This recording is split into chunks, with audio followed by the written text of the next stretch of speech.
ZEE5 app download करें और देखें पूरा एपिसोड बिल्कुल फ्री।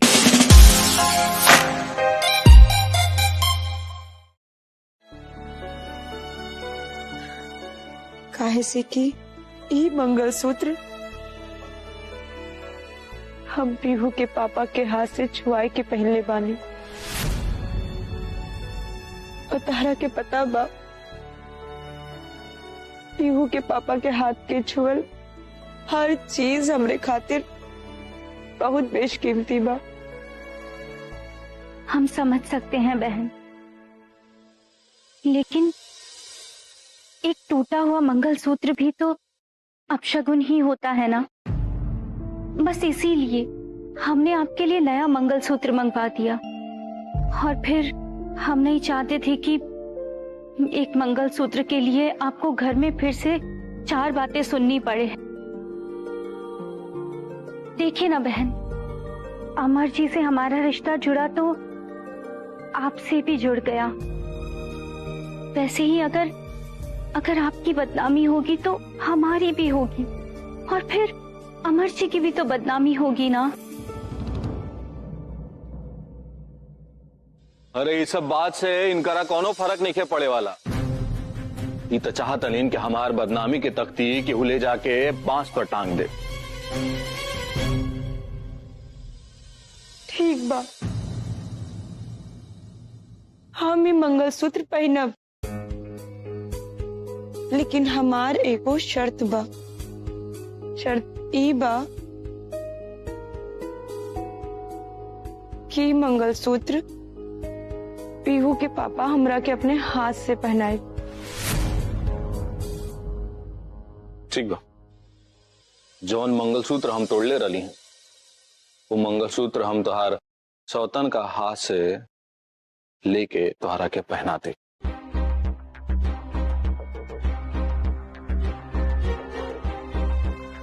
लेकिन एकरा खातिर हमरो एगो शर्त बा। अब हमरा सब पता चल गइल बा पीहू के पापा कि भले रउआ काटन जैसे अपन व्यवहार दिखावत बानी, लेकिन रउआ के दिल में हमरा खातिर गुलाब के फूल निहन प्यार बा। अब राउर हर शर्त हंसते हंसते मान ले, और अगर हमरा के कोनो सजा भी दे के कहब नु तो हम ओकरा के भी काट ले। हमरा पीहू के पापा के सब शर्त मंजूर बा। तो शर्त ई बा कि अगर आज ही मंगलसूत्र हम तुहरा के पहना दे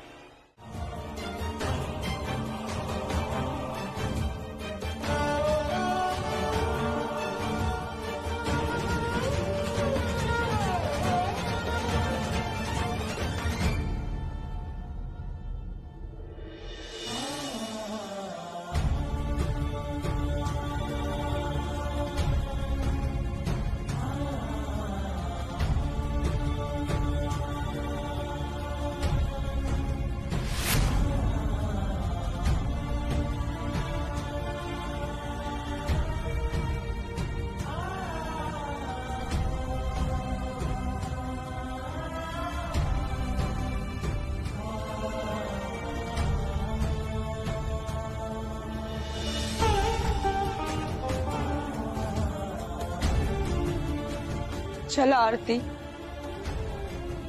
जब पीहू के पापा तहार भलाई के लिए इतना सब नाटक कर सकत बाड़न तो का तू उनकर खुशी के लिए इतनो नहीं कर सकत? का भइल? अरे ऐसे काहे रंजन के बुलावत तारू? का हो गइल भौजी? काहे खातिर हमरा के बुलावत हनी? बबुआ जी, रउआ अपने भौजी के बहुत आदर्शवादी नारी कहत रहली हनु, तो आज रउआ हमरा के बताई कि हम एगो आदर्शवादी नारी बानी या एगो बेवकूफ नारी बानी जो अपने पति के हर बात सहत गईली, चाहे ऊंच नीच होके चाहे अच्छा बुरा होके, सब कुछ देखत और सुनत गईली। अपना पति से इतना सुनना के बाद भी उनकर ख्याल रखनी, तो हम बेवकूफ हो गई नी। तो का ऐसन बेवकूफ औरत के रउआ आदर्शवादी नारी कहत रहनी हा? और अगर एकरा के आदर्शवादी नारी कहल जाला तो रउआ जान जाई कि हम अब आदर्शवादी नारी नहीं खी, और ना हम आदर्शवादी बहू बानी।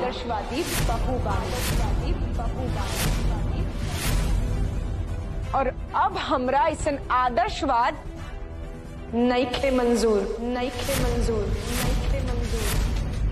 और अगर हम बेवकूफ बानी नू तो ठीक बा।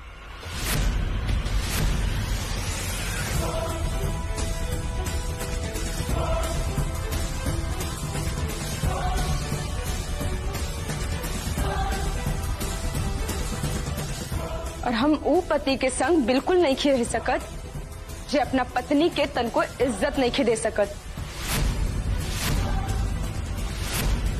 और हमरा नहीं रहे के घर में, और ना सिर्फ हम घर छोड़ के जाए बल्कि हम इनकार से जुड़ल हर रिश्ता तोड़ के जाए।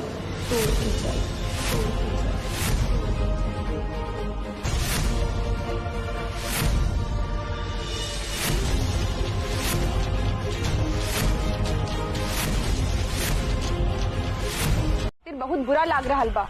यही बुरा अगर रवा के ऊ घड़ी लागत जब राउर भैया हमरा के उल्टा सीधा कहत रहनी है, हमरे ऊपर इतना जुल्म करत रहनी है, तब हमरा के लागित कि रवा सही बानी। और रवा जैसे शेखर जीजा जी से दूर रह के रह रहल बानी तो राउर गुजारा हो रहल बानू, रवा खुश बानी नू, तो ऐसे हमहू राउर भैया से दूर रह के बहुत खुश रहा। अगर हमारे बेटी के बारे में और ज्यादा कुछ बोलू ना तो तहारा मैं कहूँ ना तीजा ना छोड़ब। अभी हमारे बेटा के पीछे पड़ा रह लिया, अब एक बीच में हमारे बेटी के घर चेटे लगली। अम्मा जी, हम दीदी करने के बीच में घसीटत, हम तो खाली ई कह रहल बानी कि जैसे रउआ सब आज हमरे ऊपर अपन रोब दिखा रहल बानी, अगर वही रोब पीहू के पापा के दिखाईती तो हमरा के लागे कि रउआ सब एक नजर से देख रहल बानी।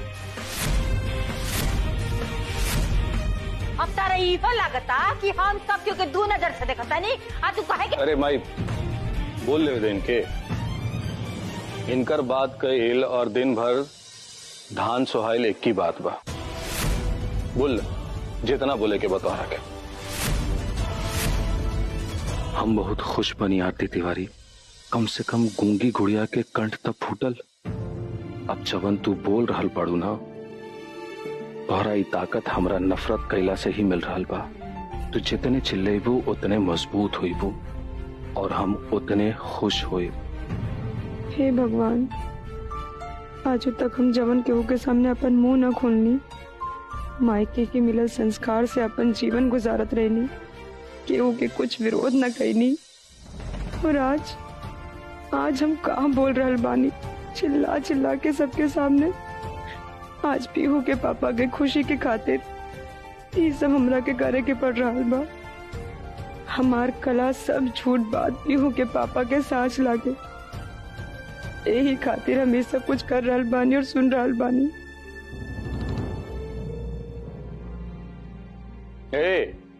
आरती तिवारी, तोहरा का बुझा था कि तू इन जैसे घर से चल जेबू तो हमनी के उपवास पर आ जाल जी। अरे तू चल जेबू ना तो हमनी सबके माथा का दर्द कम हो जाए, इस तिवारी परिवार में हमेशा खातिर खुशहाली आ जाए। अरे उत्सव मनावल जी, उत्सव। गंगापुर पंचायत का लोगों के बुला के जग सबके भोज खियाई बम।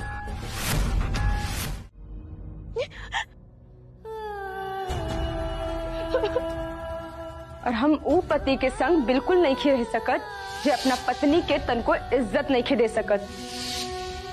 और ना सिर्फ हम घर छोड़ के जाए बल्कि इनकरा से अच्छा मर्द खोज कर ओकरा साथ घर बसा के भी दिखाई।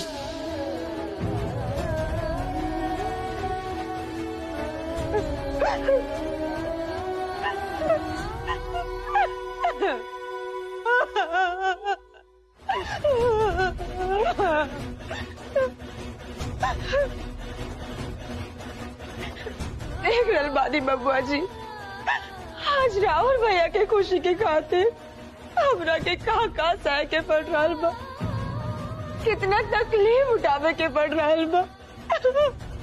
जवन चीज हम कभी सोचले भी ना रहनी है वो कहे के और सुने के पड़ रहा बा। और अगर घर में मर भी जाती नू तब वो नहीं से बात कहती जवन बात आज हम के पापा के बोलनी हो। हम तो बस इतने जानता नहीं फौजी कि राहुल और भैया के जोड़ी भगवान बहुत सोच समझ के बनैले हुई हन। काहे कि जितना रउआ दिल के अच्छा और बड़ा इंसान बारी ना, उतना ही दिल के सच्चा और अच्छा हमार भैया भी बड़ा। अरे हमहू घैला मटका जैसे ठोक बजाए के लड़का देखत ओकरे बादे बिहा करब। बहन, कहीं आप ऐसा तो नहीं सोच रहे कि आप शादी नहीं करेंगी? नाना नहीं की दुल्हन, बिहा तो हम करब, लेकिन तब जब हमरा के पूरा विश्वास हो जाए कि कहीं वो बीच मझधार में हमार साथ न छोड़ दे, ओकरा बादे हम ओकर अपन पति बनावे खातिर तैयार हुए।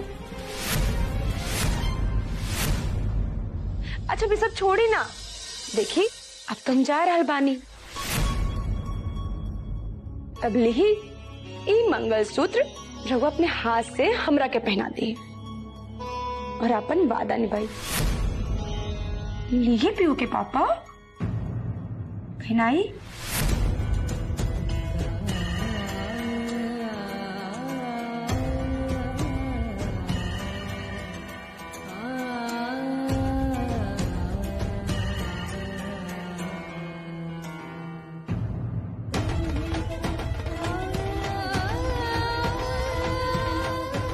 पीहू के पापा, रवा के हाथ से मंगलसूत्र पहने खातिर तो हम इतना गुस्सा कर ले बानी, लेकिन ये मंगलसूत्र ही हमरा खातिर राहुल प्यार के आखिर निशानी रही।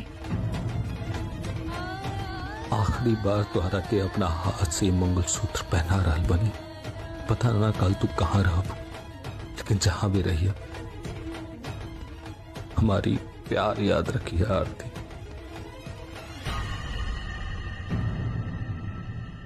का भाई पीहू के पापा, पहनाई ना हमरा के मंगलसूत्र, का सोचे लगनी रहूंगा।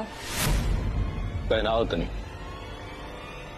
लेकिन हमार एगो और शर्त बा, एगो और शर्त बा, एगो और शर्त बा।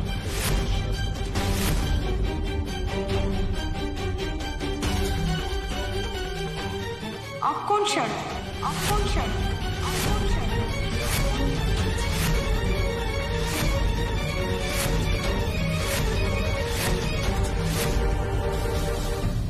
अरे पीहू के पापा, हम कोनो कलेक्टर ना रहनी जो हमारे घर में बिहार भइल। हमार रूप गुड़ देखकर राउर बाबूजी हमरा के रउआ के संग बिहार के ए घर में लायल रहनी है, और रउआ प्रधानी पोतन बानी नु तो रउआ देखब हम कोनो बड़ मंत्री या बड़ अफसर के साथ बिहार करब। चलल बानी हमरा के प्रधानी के दोस्त दिखावे खातिर। अरे ऐसन प्रधानी था ना हम अपना जूती से भी ना छुई। हमरा राहुल शर्त मंजूर बा। अरे रउआ कागज बनवाई, हम अब ही अपने अंगूठा के ठेपा लगा देत बानी, लेकिन हमरो एगो शर्त बानी। बहन, क्या हर बात अब शर्तों पर ही होगी? बिना शर्त पे कोई बात नहीं होगी क्या? अरे नहीं की दुल्हन, जब तारा साथ रहे वाला तहार पति ही शर्त के हर बात करताड़े, हमरा के भी तो शर्त के साथ ही बात करे पड़ी। हाँ ठीक बा, बताओ का शर्त बताओ। तो सुन ली, हम अपन बेटी पीहू के भी अपना संग लेके जाए। अरे जब हमरा रहला पे हमरा बेटी के ऊपर इतना अत्याचार भइल, ओकर बाल काट दिहल गइल, ओकर गुड़िया जला दिहल गइल, तो जब हम ही घर में ना रहब ओकर ऊपर का अत्याचार हुई। अरे वो सोच के तुम वैसे न मर जाए। एक खातिर हम पीहू के अपने साथ अपने संगे एक घर से लेके जाए। हम तो खुद चाहत नहीं आरती कि तू पीहू के भी संग लेके जा। अरे जब हम मर ही जाए तो पीहू के हिजा केहू ना ख्याल रख पाई। तोहरा लेखा पीहू के तो 7 जन्म में भी कोनो महतारी ना मिल पाई। अरे त ले जाना के तरसल बा तोहार पीहू बिना। ओकरा जैसन लक्षड़ी बेटी ना तो 7 जन्म के दुश्मन के बिना मिले। अरे हम तो यही सोचत रहनी कि तू दूसर ब्याह करे का बात करत तलू तो ये बहाने कहीं अब पीहू के हमार माथे ना मर द। तू ले जा अपन पीहू की, हमार कोनो दिक्कत नहीं है। हम इंजा ना गोदावरी और अपन बेटी माते के संग बहुत खुश रहा। रहुआ के का लाग रहा बा? रहुआ अपने परिवार के संगे खुश रहा तो हम हेन्ने वेन्ने रोड पे घूमकर भीख मांगब? अरे हमहू जहाँ रहा ना अपने पीहू के संग तो अपन नया मर्द के संग बहुत राज करब। अरे हम तो अब ही चल जीती, लेकिन ये सब जो राजीनामा कागज बानू ये अभी बन ना पाई। बबुआ जी से कागज बनवा के मंगवाई और ओकरे बाद अपन ई अंगूठा के ठेपा लगाई बुकरो पर और फिर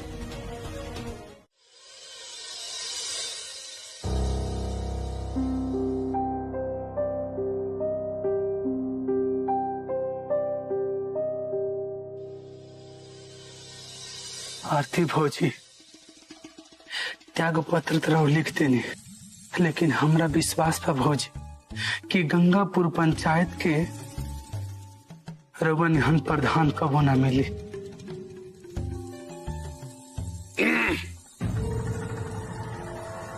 बाबूजी रउआ हैजा जब पढ़े के रहा तब गांव में जाकर के गुल्ली डंडा खेलत रहा। बाबूजी हम पढ़ाई लिखाई नहीं करत। वो कहा कि काल आरती भौजी प्रधानी पद से इस्तीफा दे रहल बड़ी। बस उहे के कहला पे हम वहाँ के त्याग पत्र तैयारी कर रहल बानी। बड़का भैया के इच्छा रहे कि आरती भौजी काल त्याग पत्र दे देस। अच्छा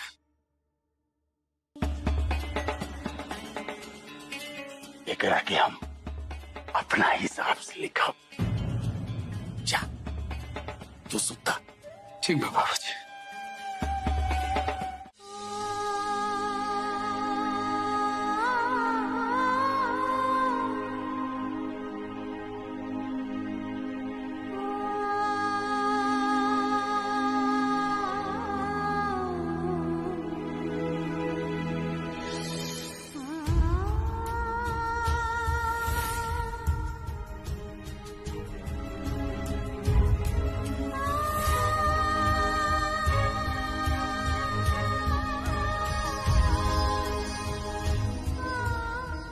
के पापा हम कालू सुबह तो रउआ के छोड़ के चल जाए, लेकिन हमार तन खाली रउआ से दूर जाए। मन तो हमेशा रउआ में ही लागल रहा और रउआ के तो मालूम बाना कि हम रउआ से दूर एक पल भी ना रह सकेला। रउआ ही जान ली रवा के कुछ हुए होने से पहले हम मर जाए। लेकिन मेरे को बात बता देते पानी पीहू के पापा, हमने के दोबारा फिर मिल जाए वो दुनिया में। हम अपनी बेटी के अपने बहन के लगे छोड़ के रउआ पास चलाई और वो दुनिया में हमने के एक दूसरे के संगे जिए की फिर मौका मिली और हमने के सब किया जाए। जवन जवन इच्छा अधूरा रह गई बानू वो सब पूरा किया जाए।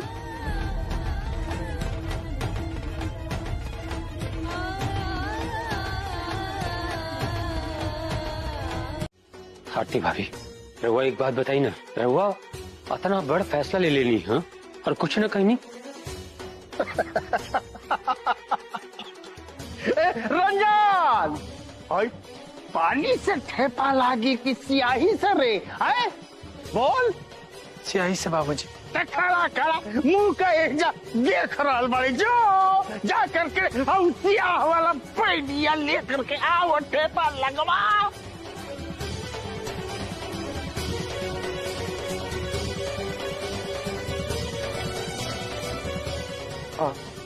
हो जी।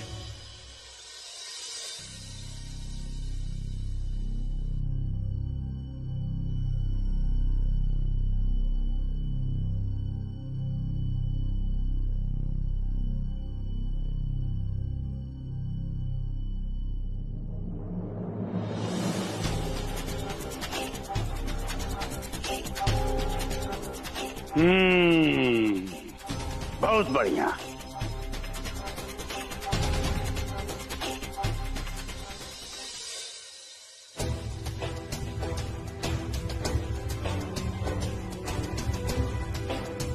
आरती, तनी सुना, तू अब हमरा खातिर कन्या नहीं खो, बल्कि हमार बेटी आरती बाड़ू। तू रात के हमरा से कहत रहू ना कि तू हमार बेटी जैसन बाड़ू और हम तहार महतारी जैसन। आज महतारी होखे के नाते और तू हमार बेटी होखे के नाते तू हमार हर बात मनबू, वादा कैले रहलू। जी बड़की अम्मा जी, रउआ जवन कुछ भी कहा हम उस सब कुछ करब, लेकिन रउआ अगर माई होखे के नाते हमरा के घर में रुके के कहा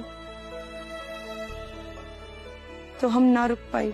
आरती, हम तारा के अब ये घर में रुके खातिर ना कहो, लेकिन बेटा तू ये घर के कन्या होखे के साथे साथे ये घर के प्रधान भी रहलू है, और तारा ये घर से जाते जाते प्रधानी तो ये घर के दे के जाई के पड़ी है।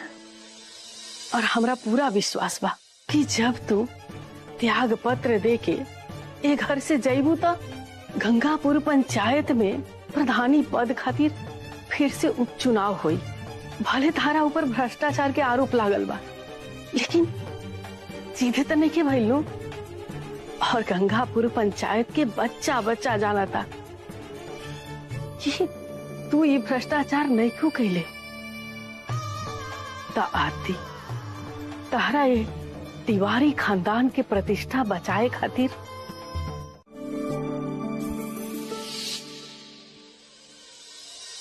पीयू के पापा, हमरा मालूम बा कि रउआ हमरा से खिजियाइल बानी, और हमरा इहो मालूम बा कि हम आज रउआ के सुबह सुबह उठावे ना पैनी, बबुआ जी के भेज देनी है। ये मारे खिजियाइल बानी नु, बोली ना रउआ। हमरा के मालूम बा कि रउआ के आदत हो गइल बा सुबह उठते खन हमार सूरत देखे के, लेकिन आज आँख खोलते रहुआ हमार सूरत ना देख पैनी हा। लेकिन हम का करती, हम रसोई घर में आटा सानत रहनी हा। अगर हम ओ घड़ी रहुआ के ओ हालत में जगावे थी नु, रहुआ हमार सूरत देख के डर जेती और पलंग से कूद पड़ती, और दिल और दिन दोनों खराब हो जाए।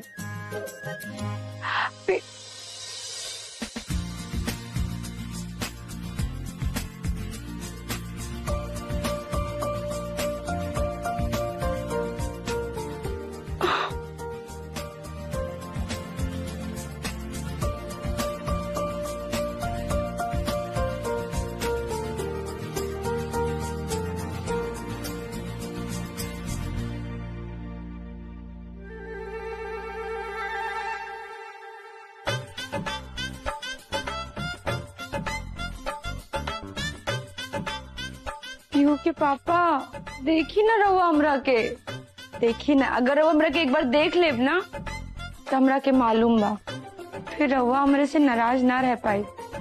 उन्हीं ना पीहू के पापा, अच्छा एक बार देख ली। देखी रहुआ, यही से हम कहते रहनी है कि अगर हम सुबह यही हालत में रवा के जगावे आई थी ना तो रवा फिर चिल्लाती, अरे बाप रे भूत आ गई, भूत आ गई। अरे इस सफेद भूत कहाँ से आ गया उनके घर में है? पीयू के पापा।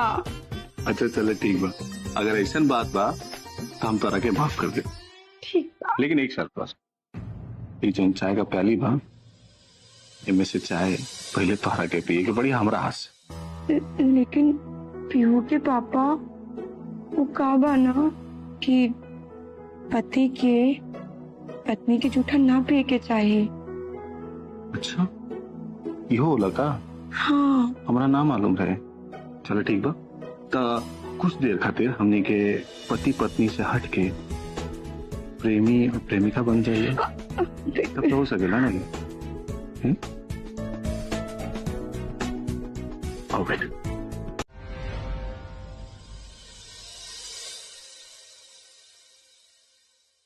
बहन क्या हुआ? कोई बात है क्या? आप परेशान क्यों लग रही हैं?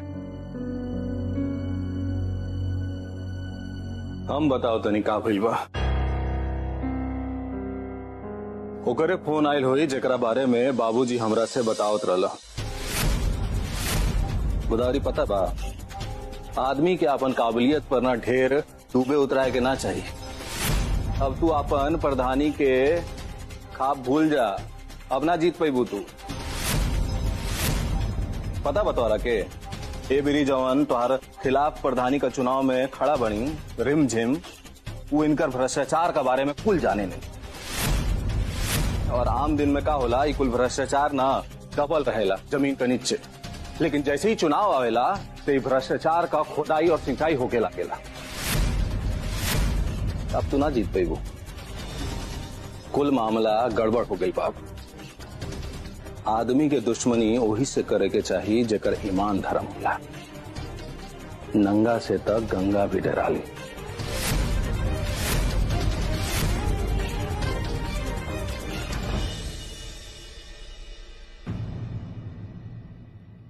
बस हमरा के ये बात का डर रहा कि वो कैसे अकेला सामना करिहन ये दुनिया के। आरती में न वो बल बुद्धि छल कुछ नहीं खे जौन रिमझिम में बाड़े। और आजकल का चुनाव बल बुद्धि छल और धन के ही हो गई बा। जगरा पास ही कुल बा वही चुनाव जीती, और आरती का पास में से कुछ नहीं खे। तू ही बताओ, तू तुम्हारा के चुनाव कैसे जिता पाई? एक चुनाव के चक्कर में ना वो दर दर के ठोकर खाई, और जवन भी उनकर बचल कुचल मान और प्रतिष्ठा बा वो खत्म हो जाए, कुछ ना बचे उनका लिखे।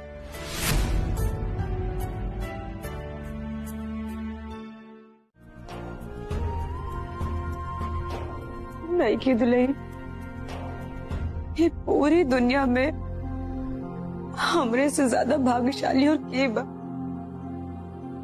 शेखर पति खुद मौत के कगार पे खड़ा होकर भी अपन पत्नी के अटूट विश्वास खातिर ये तरह आधी रात में भटक रहल बाड़न। बहन, हमें तो आपके त्याग में और अमर जी के त्याग में कोई फर्क नजर नहीं आता है, लेकिन आप ये सब मत करिए। हमें कोई चुनाव नहीं लड़ना है और ना ही कोई प्रधान विधान बनना है। हम यहाँ चुनाव लड़ने थोड़े ना आए हैं, हम तो अमर जी का साथ देने के लिए आए थे, और हमें ये जंजाल नहीं पालना है। नहीं की दुल्हन, ये तेरा मन के छोड़ कई के बड़का ना खेल चाला, और तहार चुनाव जीतल इससे भी जरूरी बा ताकि पीहू के पापा के विश्वास हो सके कि उनका आरती अब मन से बहुत मजबूत हो गई बाड़े। अगर जरूरत पड़ी ना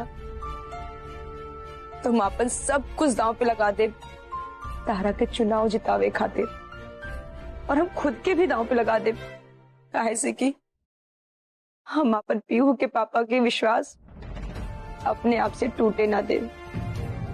और देखिए हम जीतब, हम पीहू के पापा के मन से ना हारे दे।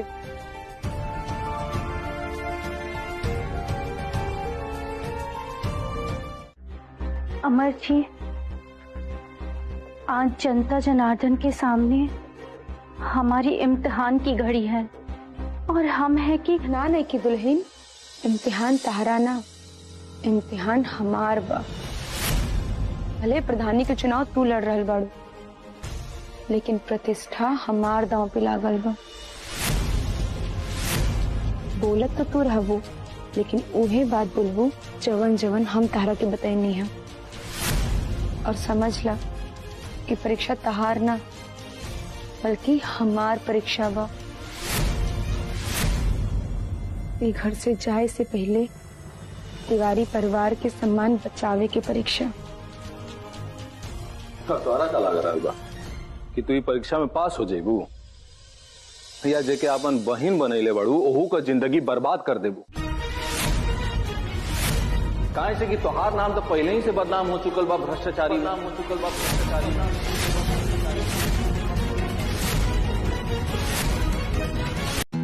ZEE5 ऐप डाउनलोड करें और देखें कुल एपिसोड एकदम फ्री।